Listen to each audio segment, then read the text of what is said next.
This is ABC 15 Arizona. Mics are open. Now at 5, several Thank you. rapidly developing stories. Train ignites, collapsing part of a bridge over Tempe Town Lake. We have team coverage for you.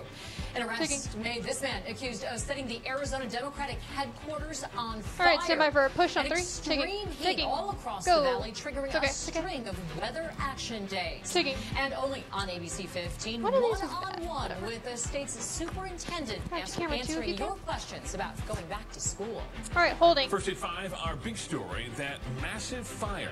Waking up to the news, seeing this video. Huge flames shooting out over Tempe Town Lake. Yep, skipping. Smoke seen for miles. He's Tonight, not at the aftermath revealed as we learn a train had derailed in this same spot just over a month ago. And now the cleanup could take weeks. Holding. Our crews on scene all day, bringing you nonstop developments. And let's get right to Zach Crenshaw, starting our team coverage tonight. Taking. Mic is down. Steve, it didn't end with a bridge collapse, but as you mentioned, a Union Pacific train did derail on this same Tempe bridge nearly a month ago. So he was supposed to stay at the June 26th. Now, the company says multiple rail and bridge ties were damaged as a result and quickly fixed within 2 days. The question now, what role did that damage, derailment, play in today's collapse? That is part of the investigation going on right now.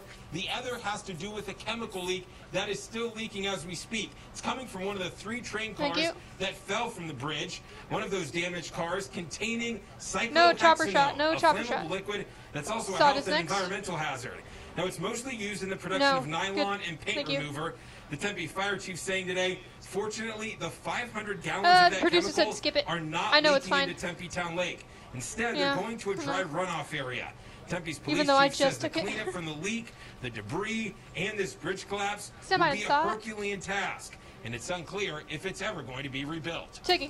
This will be a multi-day, even perhaps a multi-week effort. But it clearly wasn't a bridge that was inactive. It was currently being utilized. So I would think they're going to probably take a very hard look at rebuilding it so it can continue to be used.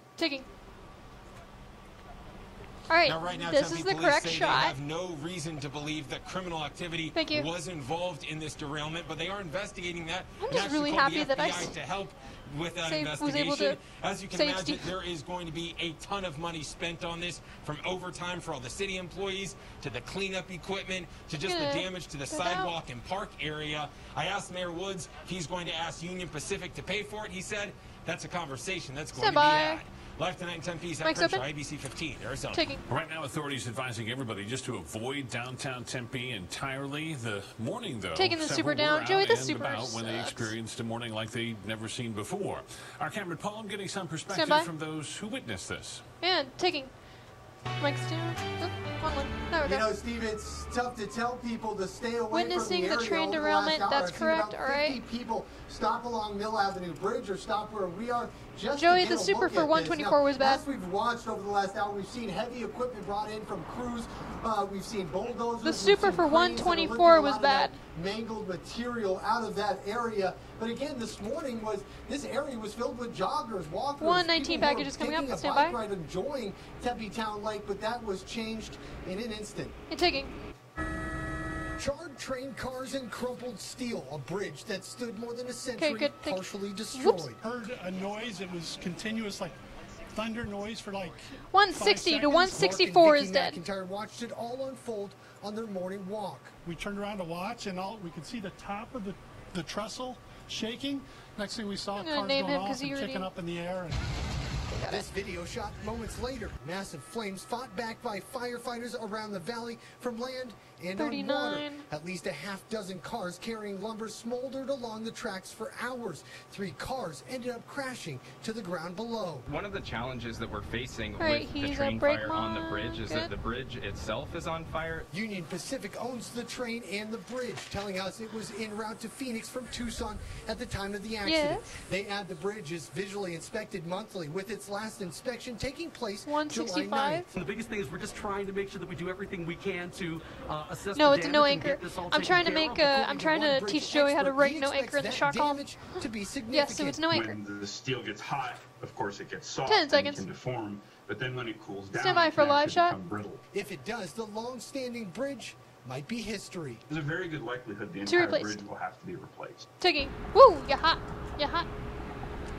Now we can see Union Pacific crews are walking along that railway right now, kind of inspecting the cars that are still there, inspecting the bridge as they walk that area as well. Now we know that the derailment and the partial bridge collapse is still under investigation. The Federal Railroad Administration as well as the NTSB will be on scene investigating this as well. Fortunately, no one was injured. I'm Cameron Poole, ABC 15, Arizona. Thanks so much, Cameron. This bridge, one of many across Tempe Town Lake, the one where the fire happened, right here in red, and you can see just how close this is to the light rail crossing, that bridge running parallel there. Again, authorities urging avoid this area if you can. Tonight, Valley Metro making some changes to light rail service. The Mill 3rd Street station is closed. You can get on and off at the stations in either direction and then board a bus to continue travel. Mic is open. Fire crews from across the valley battling extreme heat as they fought that fire. Let's check in now with Chief Meteorologist Amber Sullins. And Amber, this heat putting us in weather action mode? Yeah, we're in weather action mode through Saturday, Faye, and we actually just made it up to 115 this afternoon. So the record has been tied today. This morning we were 1 degree shy of the record warm low of 92, but we're going to continue to see lows in the 90s and highs at 115 or more for the rest of the week. Our excessive heat warning now in effect through Saturday. We do expect temperatures up near 117 by Friday. 169 to 172 dead. Really high risk for heat-related illnesses. We're talking heat exhaustion and heat stroke. Everyone at risk over the next few days if you don't play it safe. So try to stay inside as much as you can between 10 a.m. and 6 p.m. and make sure you're staying hydrated. If you have to work outside, lots of water and frequent breaks. I also wanted to show you this. With that low in the 90s this morning, we marked the 14th day so far this year with lows in the 90s. The record is 15, so we're looking to break that record by the end of the week. We also have our eyes on the record most 110-plus temperatures. That record is 33. We're now up to 26, but we could tie that record by the middle of next week. Mic's open and ticking. Breaking news now. A member of the Arizona Guard has died after collapsing during a training event. The statement from the Guard saying the citizen soldier was taken to the hospital where he died 24 hours later. We've learned that member was also part of the Phoenix Police Department. Their name is not being released until all family are notified.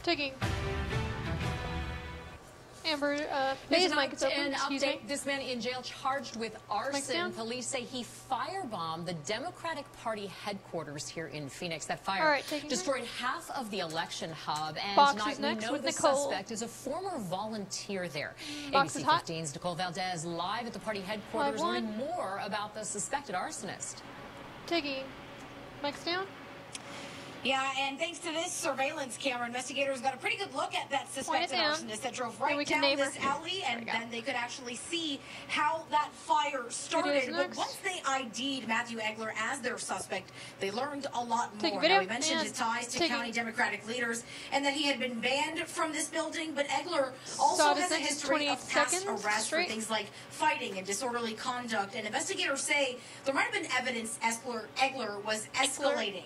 He has since posted several tweets and videos on his own social media pages admitting he started this fire. One post even saying, quote, "I bombed this building." Now we're going to play you a portion of one of those videos where Egler posted only a few days after the fire, and then you'll hear why police say this plays a big role in their investigation. I took responsibility for the bombing downtown. I'm tired of you Whoa, that's obviously not him. I don't give a about your political opinions, FBI. I just bombed a building. Hey! Very, very serious. Joey, this sod is super. It's not good. Thank you. It speaks to his motive. It speaks to his mindset. It speaks to a lot of things. I think the scariest part about somebody intentionally doing this is the violence potential for it, right? If you're causing some damage and you don't think about the loss of life. Now, investigators were clear to say that no one was hurt or killed in this fire, but they did say this is a place where it's not uncommon for employees to be working later into the morning hours, and using accelerant like the one they believe was used here has definitely hurt firefighters in the past. Now, we also do not know exactly what the issue was that had banned Egler from this building. Michael, can you change that? Democratic leaders for Maricopa County telling me they can't comment on that as of right now. For now, we're live in Phoenix. I'm Nicole Valdez, ABC 15, Arizona. Now to the coronavirus. virus. And the notable takeaway from today's 165 as well. Holding and taking video. Trending downward tonight. About 800 people fighting the virus in the ICU Changing tonight. the script too, Our Joey. case count now more than 168,000, with 2,300 new cases added today. Behind each number is a person who's battled the virus. And tonight, ABC 15's Mike Pelton introduces us to one woman now recovering, as experts say things may be trending in a better direction. Taking. It's rough. It's not easy. Joey, repeat your changes. When you don't know how bad it's going to get. 158 is Steve, yes? Once one had it, nearly all of them did. She, her husband, and 3 kids all Faye tested is going to read 165. Make sure you change it in the script. Me and my husband had it worse. All right, I changed 158 for you. The body aches, the sore throat, and the cough. It has to be in the script where it says their names. Amy and her family are also a statistic. So 165 has to be changed in the red. Cases reported every day in Arizona. 2,300 on Wednesday. Don't forget the anchor column too. We are heading in a better direction. The problem is we've flattened it, but at a level that's still pretty high. Dr. Joshua LeBaire is executive director of ASU's Biodesign Institute. He points to this graph. What do you want? See the red line? That's Arizona. The rate of transmission All right, which one's alive and which one's dead? Weeks after some counties mandated masks and the governor temporarily closed bars and gyms. My advice would be that this is not the time to start backing off on the pressure we have right now. Two. Put it on 2. As I said, this is not a time for victory laps. This is a time to keep doing what we're doing. Oh, you do. If we start letting up, we could end up back where we were. Are you kidding me? Where we were is an explosion of cases. I've never in my life felt as bad. And with all right, you're just gonna move that really quick. Stand by. In having kids, 10 seconds. So bad. Cool. Okay, stand by. A mild case per our doctor, it's gonna be and okay. I can't even imagine it being worse. And she hopes fewer people have to find camera out one, for camera themselves. Camera 1. Mike Pelton, ABC 15, Mike's open. Arizona. Hold. Charged with murder Taking. again.